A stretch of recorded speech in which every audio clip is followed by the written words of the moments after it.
Po sa ating lahat, sa mga kuya po, gusto ko lang po sana, gusto ko lang po ipagpakatotoo sa buhay ko, sa mga nangyari sa buhay ko, sa pamilya ko. Yung mulang tumungtong ako po dito sa Saudi Arabia, parang napakalaking blessing na po na binigay ni Lord sa akin, na nakatungtong ako dito at nakatulong sa mga kapatid ko.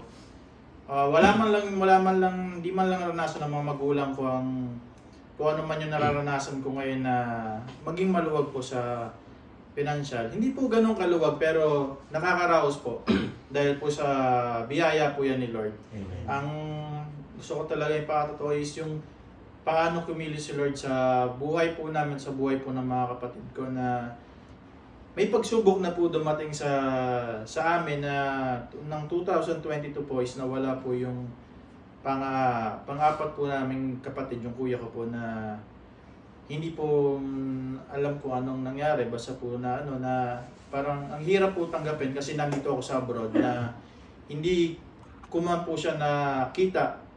Parang last lang po siya na nakausap ko siya tuwing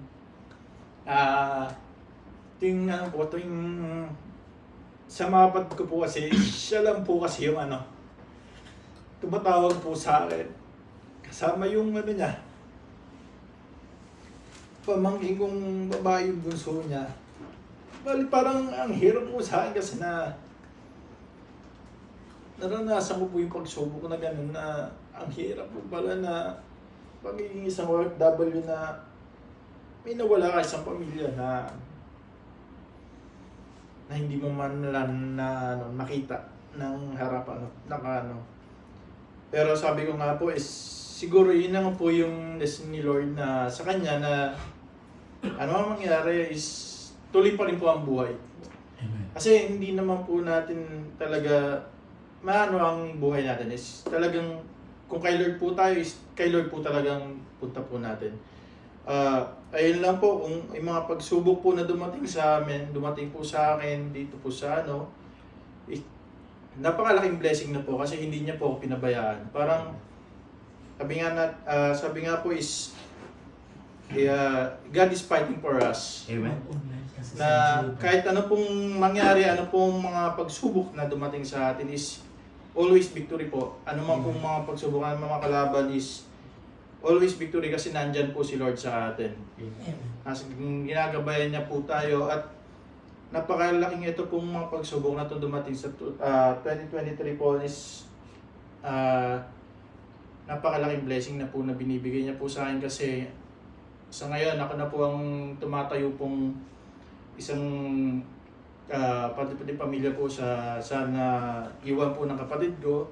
Ako na po yun na nagpapasalamat ako kay Lord kasi hindi niya ako pinagkukulang. Lagi nasusuportahan ko po. Ang plano ko po is talagang makapagtapos po siya. Anong pong mangyari ay na pong hindi ko po nararanasan na yung parang napakabigat po na tumulong. Parang napakaluwag po sa akin kasi parang lagi ko pong dinadasal kay Lord na Lord, alam ko nandiyan ka naman po sa akin sa tabi ko. Ipuin mo lang po ako. Maranasan ko po yung presensya mo na lahat po ng laban na binibigay mo sa akin is mapagtatagumpayan ko po. Amen. Ayun lang po ang inaano ko at hinihiling ko po lagi na sa darating na 2024 is lahat po ng plano at lahat po ng mga ipagkakaloob niya po sa atin at sa akin po at sa pamilya po ng Solemn po.